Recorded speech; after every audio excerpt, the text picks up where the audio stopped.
Can you say anything more about the specific mandate that the president gave to the vice president on voting? Sure. That he mentioned yesterday. I mean, how is he going to measure success on that?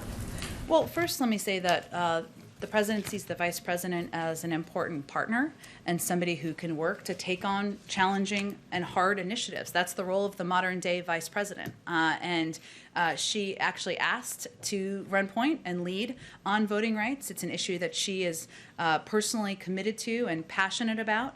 As she conveyed in her statement yesterday, she expects in the weeks ahead to engage not just with the American people, but with voting rights organizations, community organizations, the private sector to help strengthen and uplift efforts on voting rights nationwide. That includes working with members of Congress, certainly to move legislation forward, something the president strongly supports. It also includes working with local organizations, working with states to see how to make voting more accessible to people across the country. So I think the president is looking to work with the vice president as a partner and looking forward to her taking on this important initiative, something that's a priority to him as well. And I'm sure he'll be regularly updated on her progress. Does he expect the vice president to travel to these states that have imposed voting restrictions in their state laws? I think the vice president will have more to say about how she will approach this effort. As you know, she's traveling to the Northern Triangle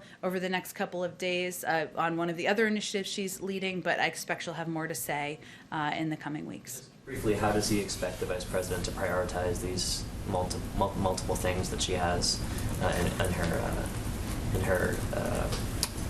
her agenda? Well, I would say just as the president has to balance a number of different priorities, whether it's the American Jobs Plan or working to protect us from ransomware attacks or preparing for an international summit and all of the other entities that are on the president's plate, a modern day vice president does the same thing. So he's confident in her ability to take on a robust agenda, which she certainly has on her plate.